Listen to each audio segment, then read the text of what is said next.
Berikut ini adalah outline materi yang akan kita bahas bersama dari revolusi industri, bercerita tentang perkembangan revolusi industri dari mulai revolusi industri 1.0 sampai dengan 4.0 dan menuju ke 5.0. Yang kedua, kita akan berbicara mengenai sejarah dan perkembangan komputer. Pada chapter ini akan dibahas perkembangan teknologi komputer dari mulai sebelum Masehi dan masuk ke era Masehi. Pada konteks ini kita akan fokus pada masa Masehi, sehingga kita mulai dari komputer mekanikal masuk ke tabung hampa sebagai komponen utamanya, generasi transistor dan IC, lalu ke generasi mikroprosesor, dan sekarang generasi kelima komputer dengan proses-proses tertentu untuk membantu peningkatan kualitas performance komputer itu sendiri. Baik, berikutnya adalah kita akan belajar bilangan komputasi.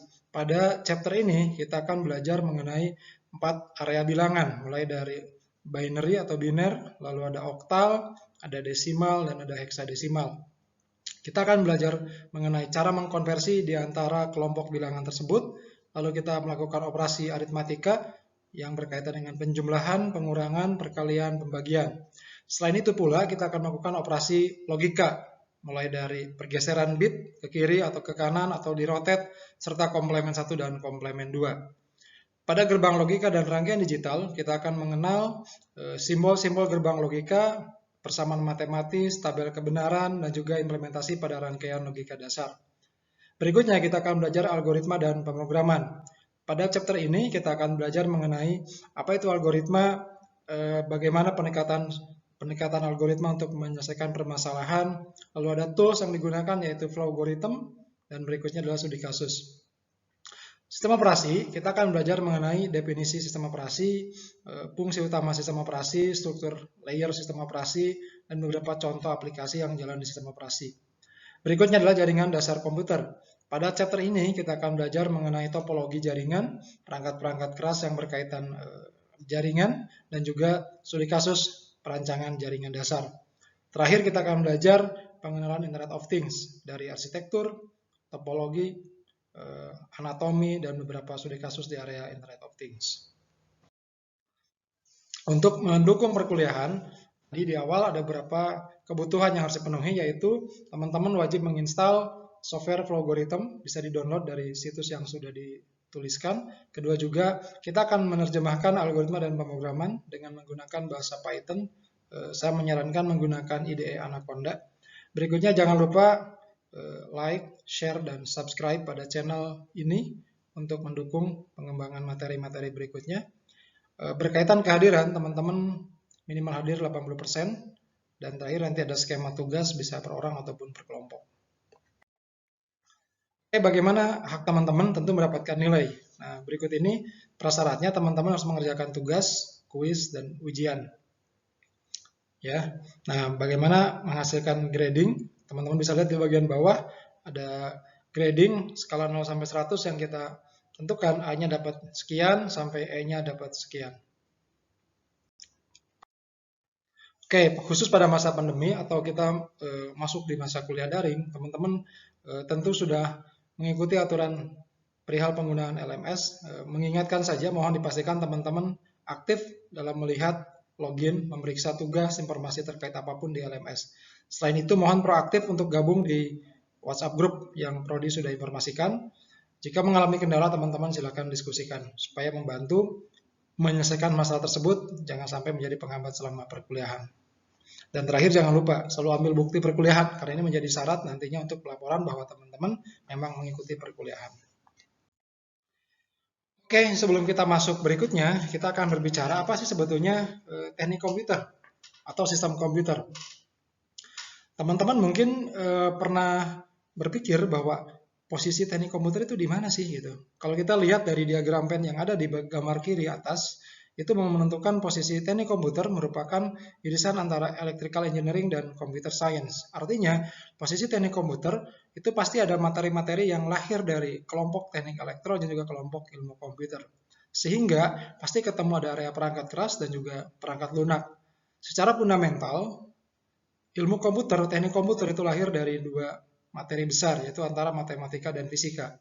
Artinya, teman-teman jangan merasa bahwa komputer atau berpikir bahwa teknik komputer, sistem komputer hanya berbicara perakitan, instalasi, bikin jaringan. Enggak. Itu sesuatu yang tidak tepat. Karena apa? Ketika berbicara teknik komputer, teman-teman bisa lihat di situ muncul bagian-bagian lain yang memang menjadi area-area dasar yang harus menjadi pondasi bahwa kita belajar di sini tidak terlepas dari dua area besar, yaitu kembali matematika dan fisika. Oke, supaya tidak ambigu, supaya tidak pusing, teman-teman sekalian dapat memperhatikan tabel komparasi atau perbandingan bagaimana area ilmu komputer dan juga bagaimana area teknik komputer. Kita sebetulnya core-nya ke teknik komputer atau computer engineering.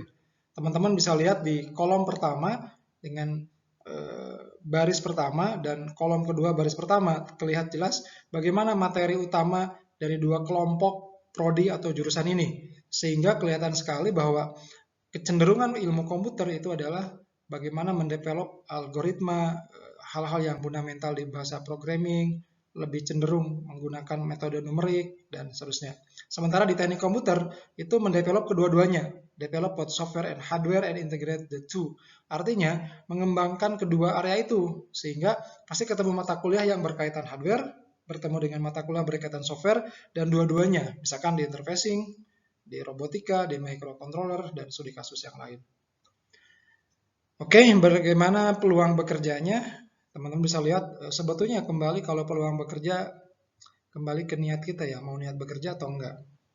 Atau jangan sampai berpikir untuk fokus menganggur, itu tidak baik. Lebih baik berpikir untuk bekerja, menciptakan lapangan pekerjaan, dan hal-hal lain yang memang menunjukkan bahwa teman-teman bersyukur bahwa sudah kuliah, lalu bisa lulus dan berkontribusi.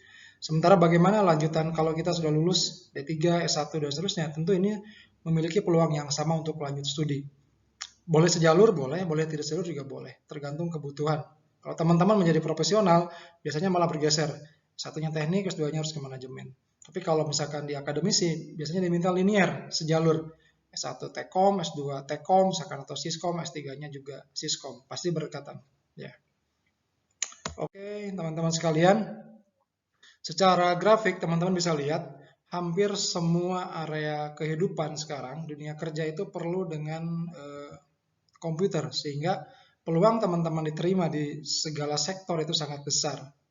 Di grafik ini ditunjukkan bahwa area komputer itu memegang hampir di atas 70% ke atas peluang untuk bisa diserap oleh dunia kerja, sisanya oleh prodi-prodi lain. Tentu ini kembali kepada passion, kesenangan, terus keseriusan selama studi, dan juga membangun networking selama studi sehingga memudahkan akses menuju ke dunia kerja tersebut.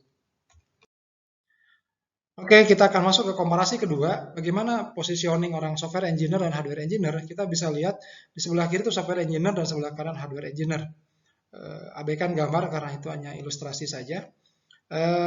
Ini pun secara salary juga ilustrasi dari beberapa perusahaan besar. Tapi teman-teman bisa perhatikan di bagian job desk, education, skill set itu yang penting, ya. Artinya apa? Ketika teman-teman mau di area computer engineering, pasti kecenderungannya ke hardware engineer. Walaupun pada faktanya ada beberapa orang yang ketika lulus malah seneng ke software engineer, jadi ngoding dan lain-lain, atau ke data science atau ke networking, ya. Ya istilahnya mungkin multitasking kali ya, kira-kira begitu. Dua-duanya boleh, tapi harus ada yang cenderung area mana yang paling disenangi.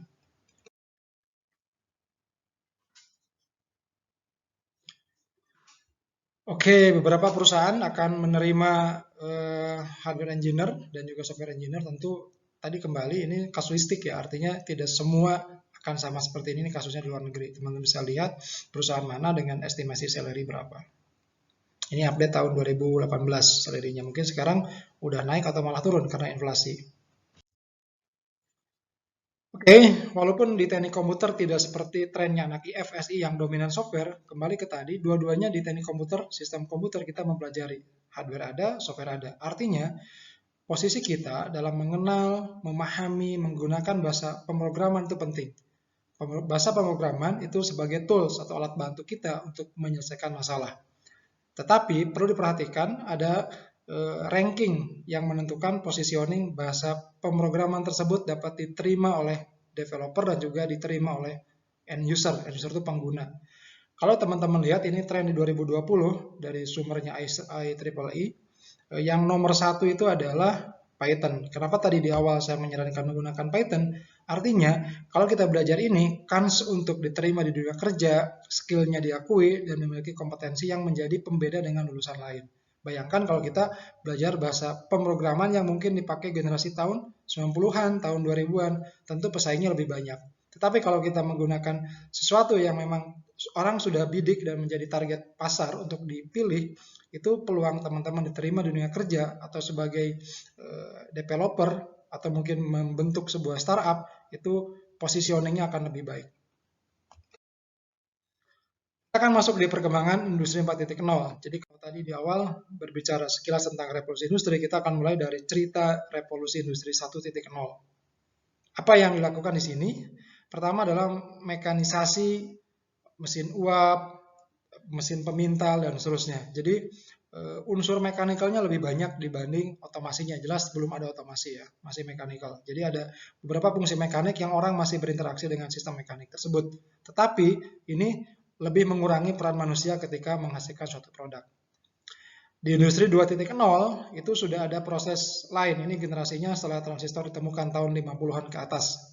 Nah, proses di sini lebih membantu pekerjaan terstruktur. Ada line produksi, ada proses quality, ada proses assembly yang memiliki pola terstruktur, ya, sehingga mengurangi peran manusia pada saat itu dan juga menghasilkan produktivitas yang lebih tinggi karena mesin membantu meningkatkan produktivitas dibanding manusia. Tahun 80-an ke atas itu sudah lahir komputer-komputer desktop, mainframe, VLC, sehingga industri otomasi muncul dan membantu meningkatkan kualitas proses manufacturing, baik di sektor otomotif, elektronik, dan yang lainnya. Nah, bagaimana seiring lahirnya generasi internet dan smartphone tahun 90-an, tahun 2000-an ke sini, maka tentu ini membantu sekali orang bisa berinteraksi dengan sistem lebih mudah. Sehingga ada istilah cyber physical system, gabungan dari beberapa perangkat dari subsistem yang sudah ada menghasilkan sebuah skema baru.